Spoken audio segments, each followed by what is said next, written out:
India versus Australia 4th T20 match. இந்த மேட்ச்ல யார் ஜெயிக்கிறாங்களோ அவங்க வந்து இந்த தொடர்ல முன்னிலை வைக்குவாங்க அப்படிங்கறனால இந்த மேட்ச் ரொம்ப ரொம்ப ரொம்ப இம்பார்ட்டன்டான ஒரு மேட்சா இருந்தது. அப்படிப்பட்ட மேட்ச்ல வந்து பாத்தீங்கன்னா இன்னைக்கு ஆஸ்திரேலியா வந்து பாத்தீங்கன்னா இந்தியாவுக்கு எதிராக 48 நேரத்துல ஒரு தோல்வியை தழுவிருக்காங்க.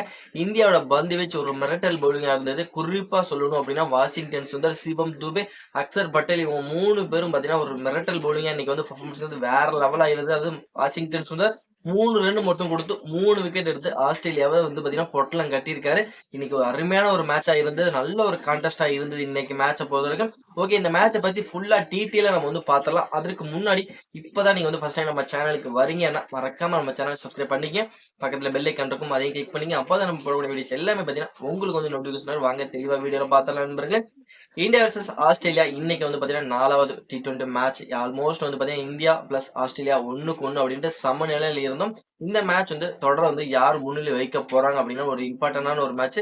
அப்படிப்பட்ட மேட்ச்ல வந்து பாத்தீங்கன்னா இன்னைக்கு டாஸ் வின் ஆஸ்திரேலியா நாங்க வந்து ஃபர்ஸ்ட் பவுல் பண்றோம் அப்படின்னு ஒரு டிசிஷன் எடுத்தாங்க. கோல்ட் கோஸ்ட் மைதானத்துல வந்து பாத்தீங்கன்னா ஆல்மோஸ்ட் ஒரு ரெக்கார்ட் இருக்கு. இந்த வெளியில 3 மேட்ச் தான் நடந்திருக்கு. அந்த 3 மேட்சுமே பாத்தீங்கன்னா பேட்டிங் ஃபர்ஸ்ட் புடிச்ச டீம் தான் வின் பண்ணிருக்காங்க. அதை நாங்க மாத்தி எழுதுறப்பா அப்படின்ட்டு இன்னைக்கு வந்து மிச்சல் மார்ஸ் நாங்க வந்து ஃபர்ஸ்ட் பவுல் பண்றோம் அப்படின்னு ஒரு டிசிஷன் எடுத்தாரு. ஆனா அதை மாத்த எழுதவே முடியாம போயிடுச்சுன்னு சொல்லலாம்.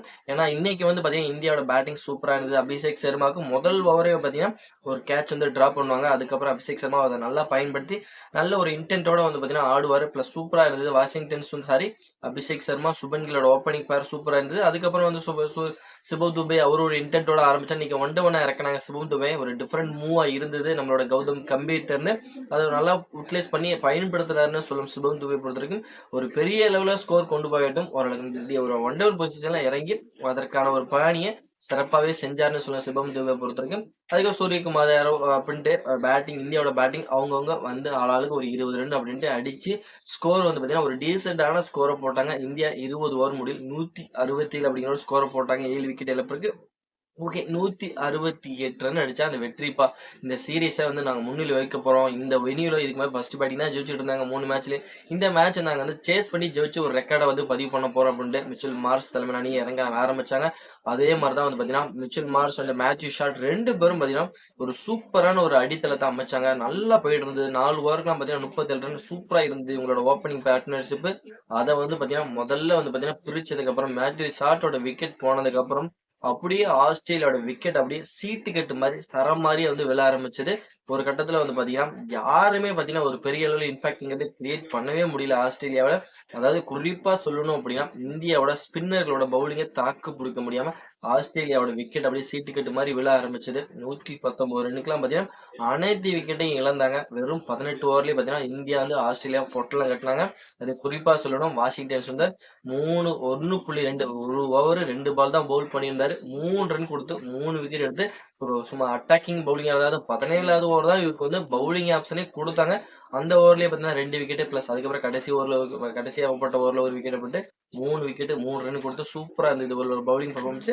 சிவம் தூபே அண்ட் அக்சர் பட்டேல் அவங்களும் பார்த்தீங்கன்னா தலா 2 விக்கெட் எடுத்து ஆஸ்திரேலியாவை இன்னைக்கு வந்து பார்த்தீங்கன்னா 119 ரனுக்கு பொட்டலம் கட்டினது மட்டும் இல்லாம இந்தியா 48 ரன் வித்தியாசத்துல ஒரு அருமையான வெற்றியை பெற்றது மட்டும் இல்லாம 2-1 அப்படின்ட்டு சீரீஸ்ல முன்னிலை வைக்கிறாங்க. இனி இருக்கக்கூடிய ஒரே ஒரு T20 மேட்ச் தான் இருக்கு. அது பாத்தீங்கன்னா இந்த மாசம் நவம்பர் மாசம் 8ஆம் தேதி ஸ்டார்ட் ஆகுது சனிக்கிழமை. அந்த மேட்ச்ல இந்தியா ஜெயிச்சாங்க அப்படின்னா கம்பல்சரி நம்ம வந்து இந்த T20 சீரீஸை நம்ம வாங்கிடலாம். இல்ல இந்த சீரீஸை நாங்க உங்களுக்கு விட மாட்டேயா, இந்த சீரீஸை லெவல் பண்ணுவோம், அதாவது டிராப் பண்ணி இந்த மேட்ச் கடைசி மேட்ச் நாங்க ஜெயிச்சு சீரீஸை 2-2 அப்படின்னு ஈக்குவல் பண்ணுவோன்ட்டு அவங்களும் ஒரு வெறிகுண்டு வந்து விளையாடுவாங்க கடைசி T20 மேட்ச்.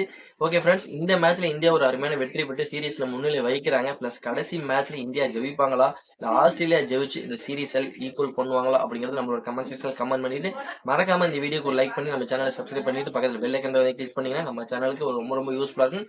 நம்ம சேனலுக்கு கொஞ்சம் சப்போர்ட் பண்ணுங்க. நம்ம வந்து நெக்ஸ்ட் வீடியோல பண்ணலாம். Bye bye friends.